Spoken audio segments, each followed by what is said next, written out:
John Mayer, I played John Newton. We saved the class, it was great. I want to thank you, Ron Wilson. Good choices. Good choices. That's fantastic.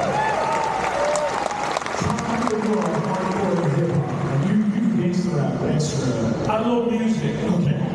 Any kind of music. I love music just as long as it's groovy. I played, when I was in high school, I played the tuba in the band, easy like That's a big horn you're playing there, buddy.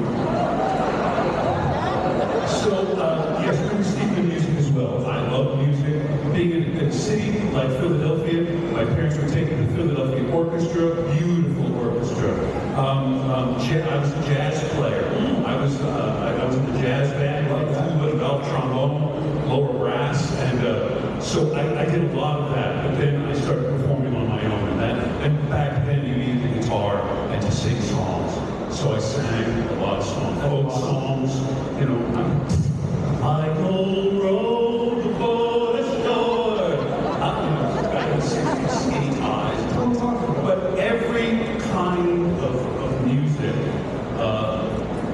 has been wonderful in our country, you know, that if you look for it, Yes. you can find excellent, wonderful, beautiful music in every genre. Absolutely. Every genre. So I love all music. I love it. Dude, the way you just sang that just now, we don't sound like buttheads. I like that a lot. We should be going out like tomorrow. You see, I gave you a shirt and a song. Yes. I bet you did. But I hate that line.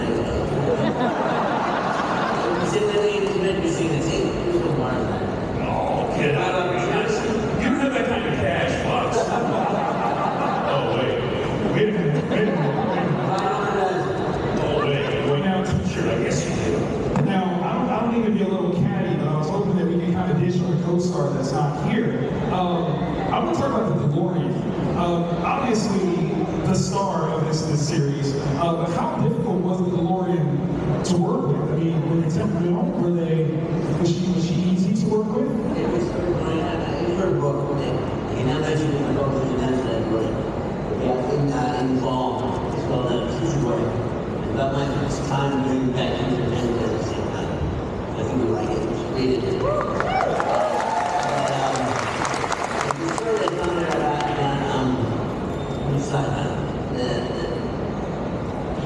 my DeLorean.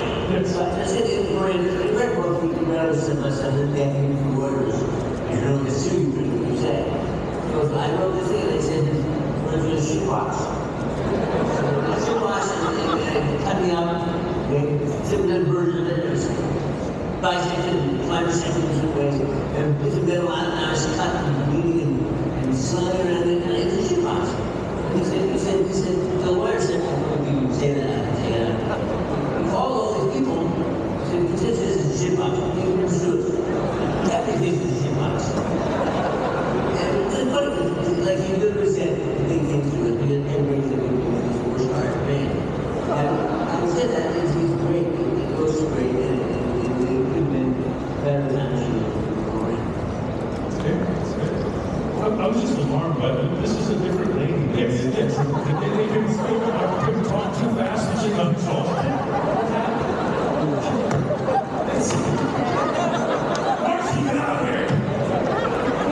I mean, it's fine, but I just looked over. Oh, it's a shape-shifting. It's time travel. We're in a different location, different time. All right, yeah, from Cincinnati.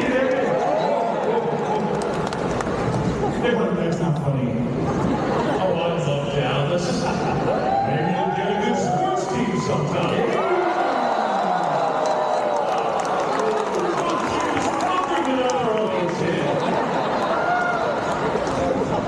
It's the most weird thing you can do in so many.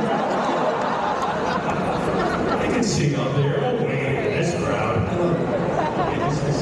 So, we got a couple of questions that were submitted by fans, and I would love to read to you guys and get some of your answers. Michael, this one is for you. What is your favorite memory filming any of the 3 Back to the Future films? I mean, I had to, I already said, Back to the Future,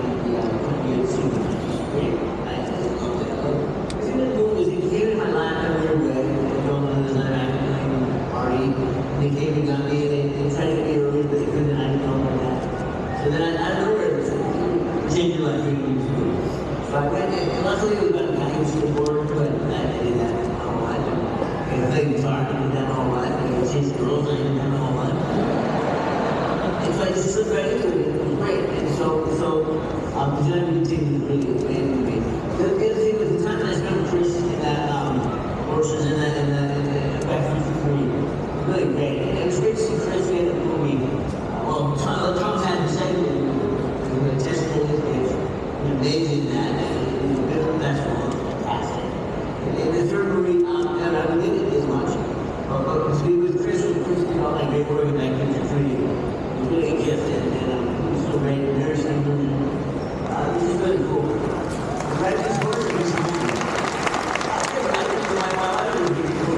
I just got married when I did Back to 3, and I left the horses. I bought a horse and I bought a farm, and I really did it, and we got rid of all the years later.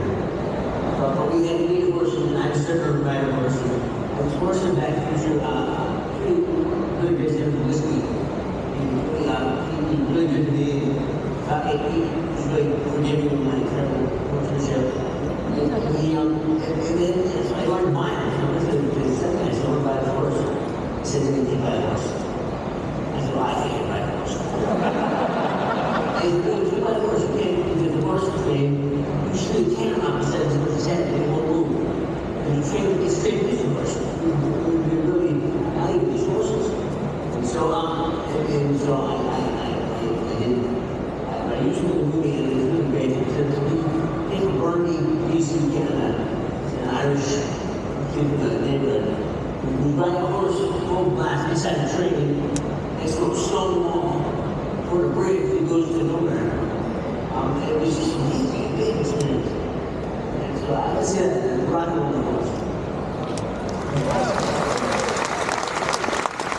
This next question is for Chris. This is from Kimmy. Kimmy wants to know, in all the movies that you've been in, do you have a favorite movie that you've been a part of?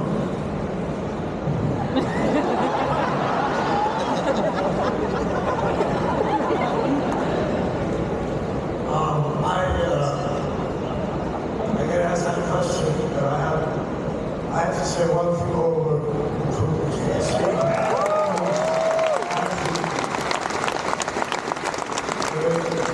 my first film, Yes. and I was sort of in my early 30s, but I figured I had ever been working on a film. And then it happened. And I was a great admirer and fan of Jack Nicholson. Danny DeVito was in it. Yes. And Louise Fletcher and others. I just had Neil Schwarman directing it. I just thought I had incredible good fortune to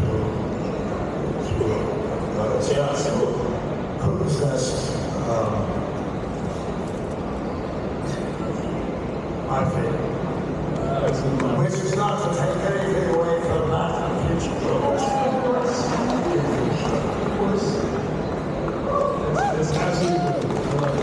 Makes it look this question is for Chase. Chase wants to know, Chase says, Smith is such a memorable villain, but also hilarious. How do you balance the difference in making him intimidating, but also kind of funny at the same time? Is Chase here? I hope. Is Chase here? I'm hearing that. Make noise, Chase. Okay, maybe not. All right, forget that. Okay. All right, let's talk about Chase a little bit. We're getting questions every time. That's a great compliment, and I think a lot of people have said that, and I'm flattered by it. But I think the reason why Biff, Griff, Buford can get funny is the seriousness with which I played everything. Absolutely. Neil Simon was a great American playwright, and they asked, I was an acting student long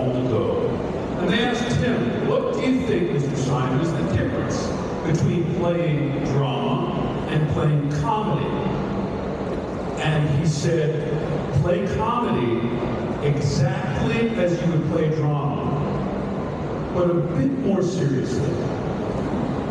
So in comedy, you have to almost raise the stakes more than a dramatic scene would call for, in order to have trust in the audience.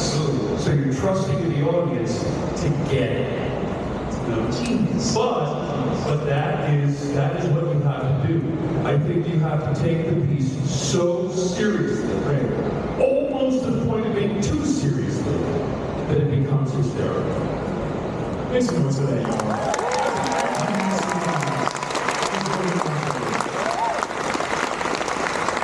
This next one's from Caleb, for sure.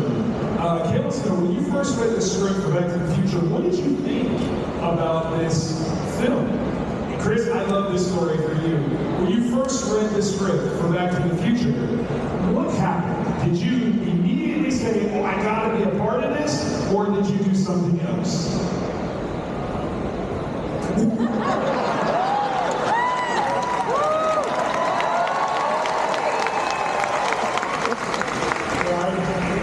It's something else, I guess. What did you do? What did you do? When you first got the script for Back to the Future, what did you do? Yeah, I know exactly. I tossed it. I got the script. I made up my mind, and I was going to move back to New York. When Putin's test came out, I got a call from an agent. I went to LA, I went out. Started doing that, and after a while I decided I had theater was quite good for me in New York, but I thought that's lapsing.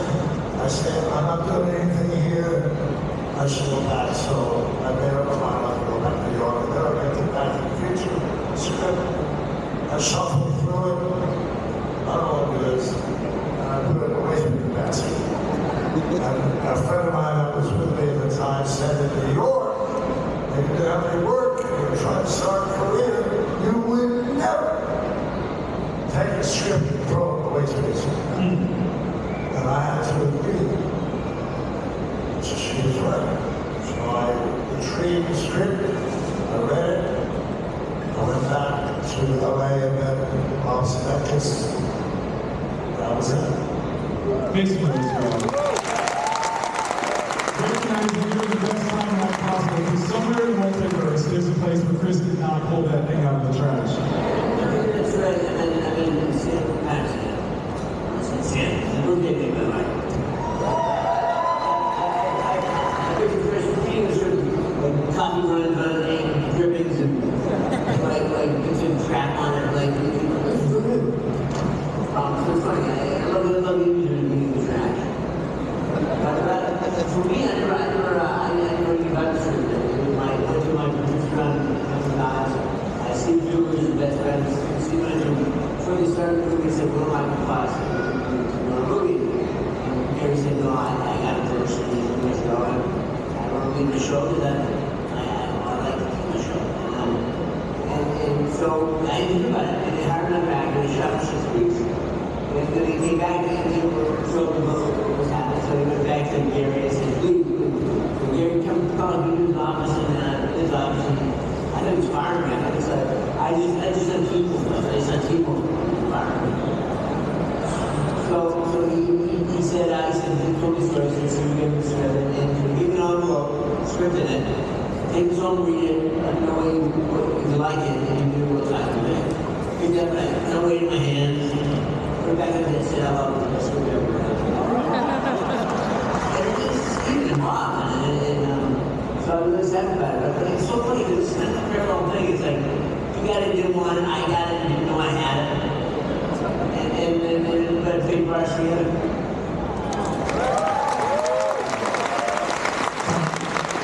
When you first got the script, what did you think? When I first got the script, I mean, this Back to the Future thing, I mean, to me, it represented a job. Okay. So I sort of liked it a lot. When I was auditioning for Back to the Future,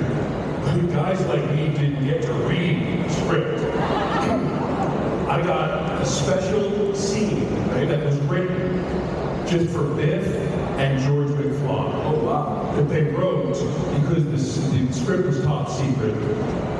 We couldn't know what the script was about. So it was just a high school bully and his victim, George McFly. So I didn't know the script until I got the part. But Crispin Glover and I, thank the good Lord, Crispin Glover and I were paired together, the first pairing.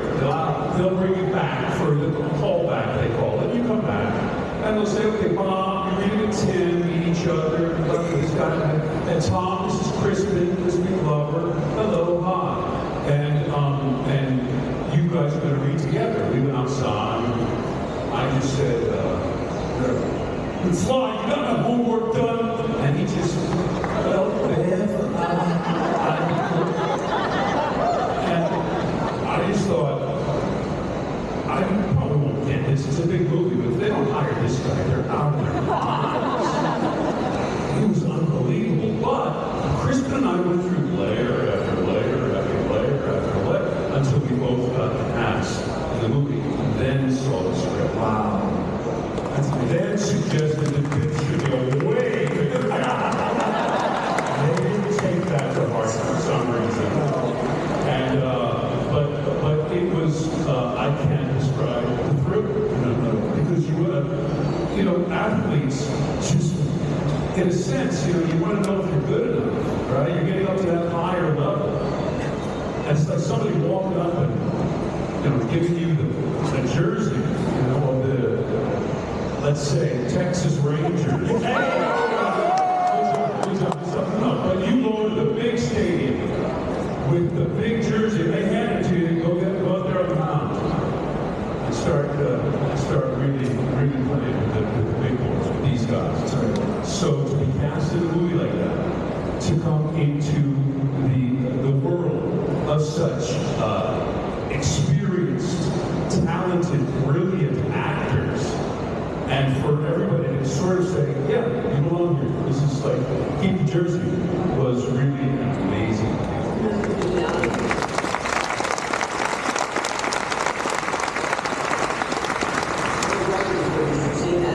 My situation was, I didn't know anything about doing that. All I heard about doing was, a good team over from Pasadena, the shooting scene, and then down the road there were big trucks and big fancy, we were like the dirt box, big Benny company, and they had these big trucks, and I said, what's that? They said, the city's building over there. Just got a location. I said, what's the problem? They said, back Cruiser. And who's in it? They said, Crispin Glover. Crispin Glover was one guy I knew. And she had done Family Ties. One guy, and I have to say that I'm not that modest about Family Ties. It was a good show, and I was pretty good at it.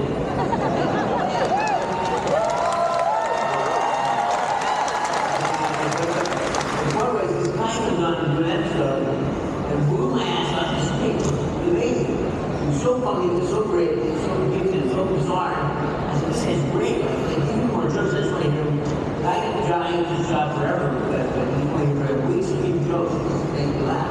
Chris was so gifted. And so I don't think there was a second where I had to off the movie for that Christmas.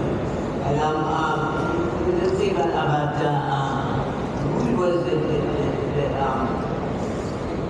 it's just like this thing where they said to me, here's the ball. We thought we were going to win this game. Like, we thought we were going to win the game. And somebody's not happy with it. We're not winning.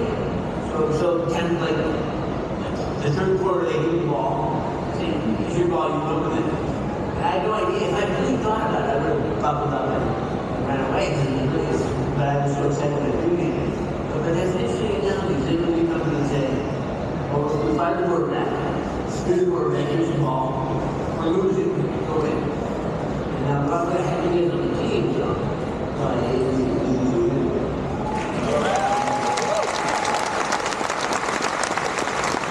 it's been so lucky that you all accepted this part, these roles, and made such a huge impact on all of us.